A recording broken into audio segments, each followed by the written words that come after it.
Madame, mademoiselle, monsieur, bienvenue à Métro News. Voici les principaux titres qui seront développés aujourd'hui. Le secrétaire général de l'OEA, Luis Almagro, préconise le dialogue en vue de résoudre la crise politique haïtienne lors de sa brève visite dans le pays. L'unité de lutte contre la corruption encourage tous les fonctionnaires de l'État à faire leur déclaration de patrimoine. L'ancien ministre de l'Éducation nationale, Nesmi Maniga, appelle à déclarer l'état d'urgence éducatif en Haïti.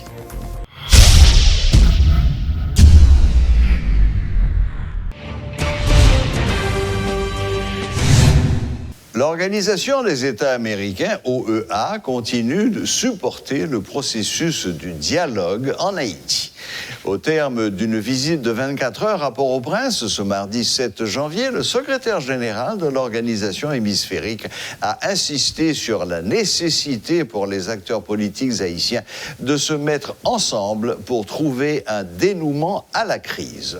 Le fait d'établir un dialogue national pour résoudre le problème de gouvernement serait un pas en avant très important, soutient Luis Almagro lors d'un point de presse conjoint avec le président Jovenel Moïse. De son côté, le chef de l'État renouvelle sa détermination à dialoguer avec toutes les forces vives de la nation en vue de résoudre la crise. Le président a identifié les problèmes du pays, le besoin d'un dialogue politique, le besoin d'un gouvernement d'unité nationale, et afin de continuer, et que le pays puisse continuer, que le gouvernement puisse continuer à progresser. Parce qu'il faut résoudre les problèmes de la population. Le fait d'établir un dialogue national pour résoudre les problèmes du gouvernement serait un pas en avant très important. Cela permettrait à Haïti de développer des programmes de long terme de développement. Il faut aussi des réformes au niveau politique. Cela permettrait aussi de développer des institutions politiques qui seraient plus fortes. Et aussi apporter de meilleures solutions, offrir de meilleures solutions à la population. Nous sommes mis d'accord avec Monsieur le Président de renforcer la lutte contre la corruption en Haïti. La lutte contre la corruption est un impératif moral dans tout système politique et est une démarche très importante pour garantir le bon fonctionnement des institutions. Donc, cette lutte contre la corruption rendra le gouvernement beaucoup plus crédible et permettra de mieux aider la population à subvenir à ses besoins.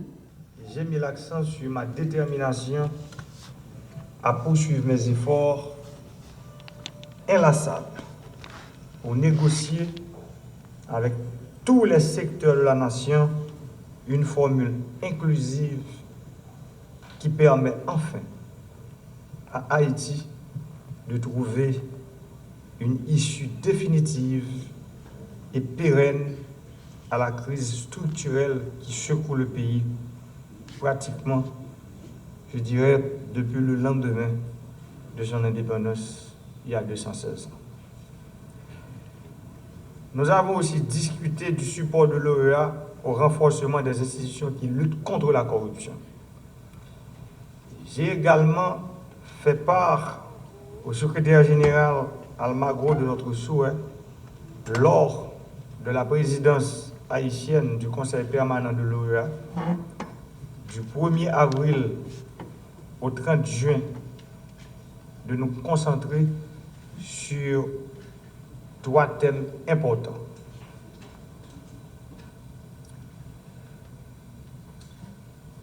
Le premier thème, c'est le renforcement du dialogue politique entre les pays membres de l'Organisation des États américains.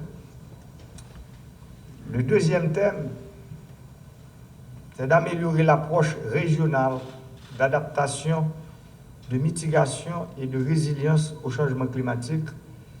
Parce que, comme vous le savez, Haïti vit dans une zone extrêmement vulnérable. Et j'ai demandé aussi pour que la coopération régionale encadre en fait l'accès aux sources d'énergie propres.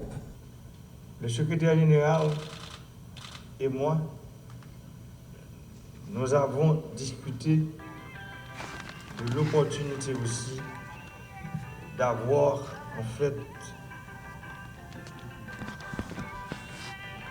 partir de l'accord politique, d'avoir des échanges, je dirais,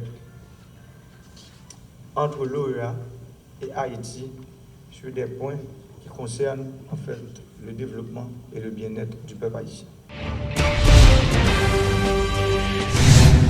L'unité de lutte contre la corruption encourage tous les fonctionnaires de l'État à faire leur déclaration de patrimoine.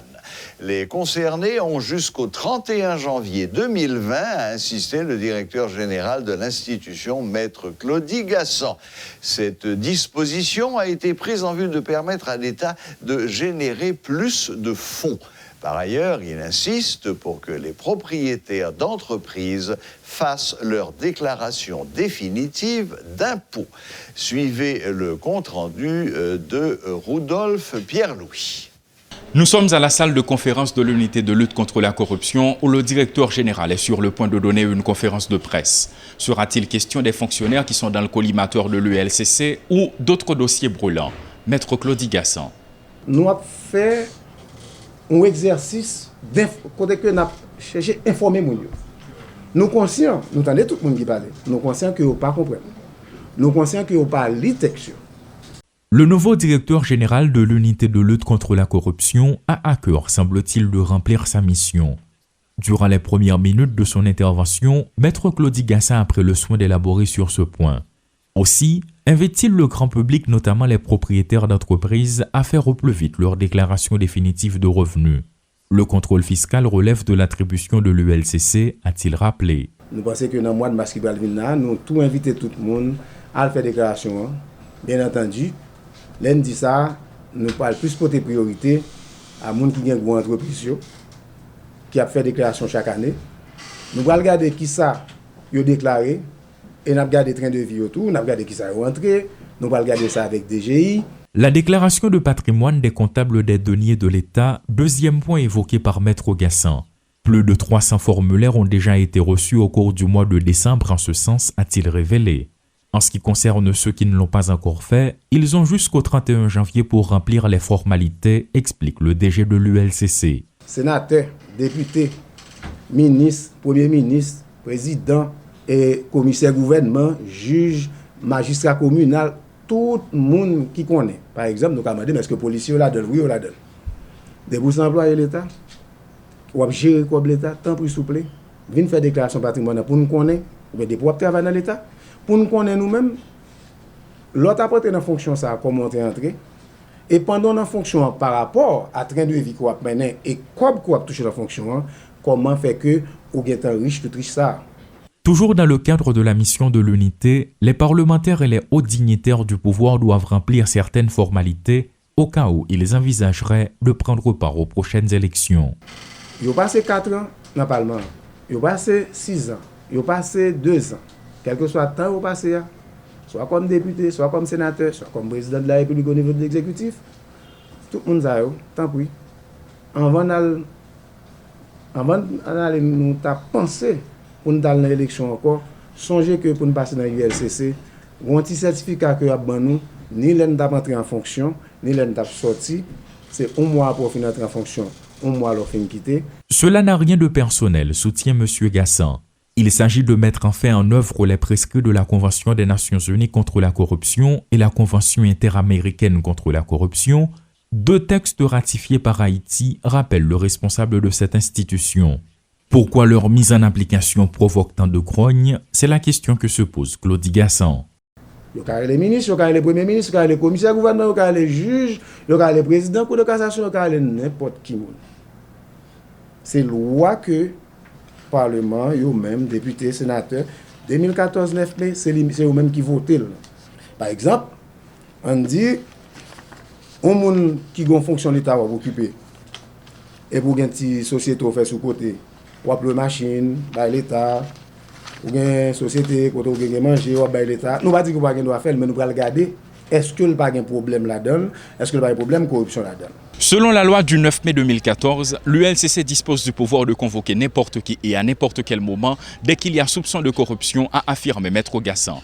En ce qui concerne le dossier des fonctionnaires du ministère des Affaires étrangères, le directeur général de l'ULCC s'est gardé de révéler quoi que ce soit. Une enquête est en cours, a-t-il confirmé. Dans l'intervalle, des dispositions seront prises à l'encontre de tous ceux qui seraient impliqués dans des dossiers de corruption, a révélé Maître Gassan. Reste à savoir contre qui l'ULCC passera de la parole aux actes. Elissi Dieu-Lassin et Rudolph Pierre-Louis pour Télémétropole. «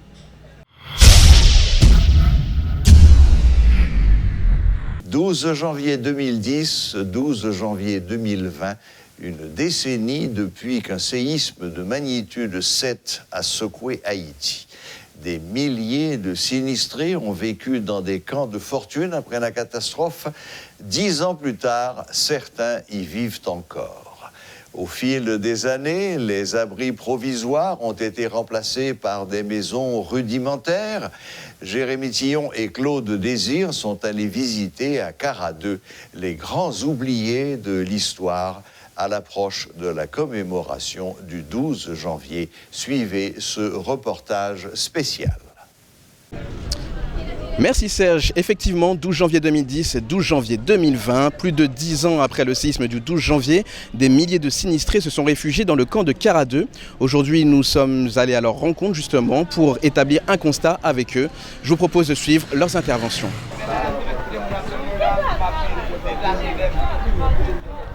Cette communauté à Cara 2 vit presque en autarcie depuis le séisme du 12 janvier. Ici, plus de 3000 familles subsistent, parfois dans des conditions extrêmement difficiles. Les services de l'État, qui s'étaient penchés sur le cas de ce camp, ont abdiqué sous l'administration Martelly-Lamotte. Ce terrain public, acquis sous le président Aristide, communément appelé Camp Toto, s'étend pourtant sur plus de 15 hectares. Malheureusement, de nombreuses déficiences sont observées, telles que l'absence de sanitaires adaptés au camp, de centres de santé ou encore d'écoles professionnelles pour les nombreux jeunes qui y vivent. Car après 10 ans, le responsable du site, M. Blot, souligne que les habitants ont souhaité s'organiser afin de faire sortir de terre un vrai village au lieu d'un camp provisoire. Nous avons commencé d'abord avec tente et après, nous avons gagné CRS, nous avons avec les Haïtiens qui étaient shelter. De là étant, nous venons même comprendre la situation, que nous avons fait le monde fait pour nous, nous même noter, mettre force pas nous, pour nous forcer des bagailles. Eh bien, nous faisons toutes les petites gagnées. Nous connaissons bien que ça, c'est d'abord tel État. Alors même, nous avons droit par nous. Et bien, nous faisons tout le processus. Jusqu'à ce que nous ayons gagné un projet qui était en cours. Le projet qui c'est un projet de développement.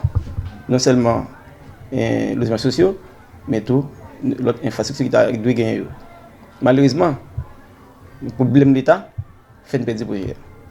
Contrairement à ce que l'on pourrait penser, le camp de Cara 2 est plutôt bien sécurisé.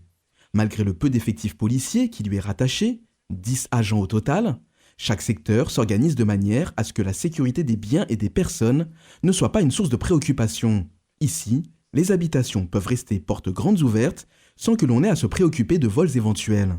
Différents services de base ont été mis sur place, tels que la distribution d'eau potable, le ramassage des ordures ou encore un marché quotidien de fruits et légumes qui permet aux habitants de se réapprovisionner comme dans n'importe quel quartier. C'est là que nous retrouvons Jean. Depuis 10 ans, il vend du charbon aux habitants de la zone. Si les choses ont évolué ici, c'est seulement grâce aux efforts de la population qui s'est cotisée pour mettre en place ces services de base. Accès au courant 24/24, raccordement de l'eau avec la DINEPA ou encore le nettoyage des rues sont le fruit d'une entente entre ses habitants. En revanche, aujourd'hui, Jean peut se targuer de ne plus avoir besoin de l'État. Il se dit autonome et n'attend plus rien des services publics. En Haïti, l'État va fait pour malheureux. L'État est pour gagner du travail. Ça va jamais fait pour malheureux dans la vie. Quel que soit, si l'État t'a fait pour malheureux, si l'État t'a regardé Cité Soleil, il regarde en bas Cité Soleil, il regarde sous Jérémy, passer monter la Saline, passer sous Bel-Air, passer l'autre côté. Si l'État t'a voulu, il t'a fait travail pour nous ça yo. Mais pas pour nous même pour l'État t'a fait. Exemple, il t'a fait un projet pour nous ici là. Et organisation t'a bâti pour nous. Tout le monde a des papiers qui est bâti pour nous. L'État fait pour grand nègre, mais l'État pas fait pour malheureux pieds blanches. Malheureux, c'est où chercher la vie pour compte. Actuellement là, nous mettons dormi dans mi-temps là, nous pas de problème. On va rentrer là, on ne dîne pas, nous entrer de l'eau. Ou bien nous avons courant, nous passons tout partout, nous avons 24 sur 24. Et puis là, fini tout, nous entrons dans quelques banques tout, et puis nous escompter, nous dégagé nous. Les distractions et loisirs pour les enfants sont plutôt rares. Hormis des terrains de foot en plein soleil et un mini-cinéma, les jeunes de la communauté de Kara 2 souffrent d'un manque réel de loisirs. Nous passons justement devant ce vidéoclub qui permet à un bon nombre de jeunes de décompresser entre amis. Films, séries ou feuilletons, il y en a pour tous les goûts. Pelolo habite justement à proximité de ce cinéma de fortune. Lui aussi est ici depuis le 12 janvier 2010. Après avoir vécu dans des abris provisoires, il s'est mis en tête de construire une petite maison en ciment afin de créer un commerce pour les jeunes de sa communauté. Cette première étape leur permettra, selon lui, d'éviter de quitter le village. Toute vision, c'était faire business en dedans parce que moi, en dedans, méritant un paquet de bonnes bagailles. Je dis à me décider pour me bâtir, pour me gérer tête moins pendant que je suis jeune, j'ai besoin de faire un bagage qui est plus important. Jeune qui ont besoin d'un paquet de bonnes bagailles, exemple, pas besoin d'aller dehors pour aller jeune, j'ai envie de mettre mon cash, mettre papa d'apango et un paquet de bonnes bagailles, petit boisson, quelconque, tout ça a existé. Rosemonde n'attend plus grand-chose de l'État. Amère, elle s'est résignée à vivre dans un shelter avec 6 membres de sa famille. Moi, j'étais en battant, juste moi, venu au shelter. Quand il y a même temps que shelter, il n'y a pas bon bagage pour moi, c'est vrai. Mais nous obligés. J'ai bagage venir, nous prenons comme ça. La promiscuité est réelle et la chaleur suffocante. Cette famille vit dans des conditions précaires et pourtant, Rosemonde souhaite conserver sa dignité. Son shelter est impeccablement rangé et c'est sans hésitation qu'elle nous ouvre les portes de son habitation. J'aime vivre là, me sentir que et pas à l'aise que à l'aise en bas, j'estime que j'ai une capacité, je vais retirer shelter, je vais mettre dans le bloc. Juste moi pas gain moyen, m'obligé rester en bas janvier. Si me gain l'état dans pays même genre gouvernement tout l'autre pays a aider l'autre monde qui pas capable. L'état pays n'a pas aidé nous.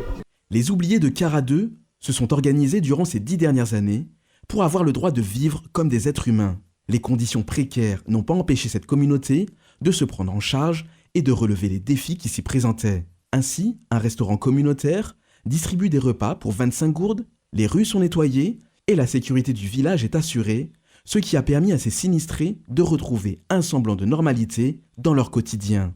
Maintenant, dans leur grande majorité, ces citoyens n'attendent plus rien de l'État, hormis l'octroi d'un titre de propriété. 10 ans après le séisme, le constat est sans appel. Le camp de Kara 2 s'est transformé pour faire place à un vrai village doté d'infrastructures plus ou moins formelles. La prochaine étape, comme nous l'a confié M. Blot, est la reconnaissance du droit des habitants à demeurer sur ce site qui maintenant abrite une communauté qui souhaite simplement vivre comme n'importe quel quartier haïtien. 10 ans plus tard, eh bien, le camp de Kara 2 est toujours autant sinistré. Des milliers de personnes donc, ont pu reprendre la vie et au quotidien se sont donc entraidés et se sont organisés pour justement avoir de l'eau, de l'électricité, des soins de santé, même s'ils sont très basiques. C'était Jérémy Tillon pour Télémétropole.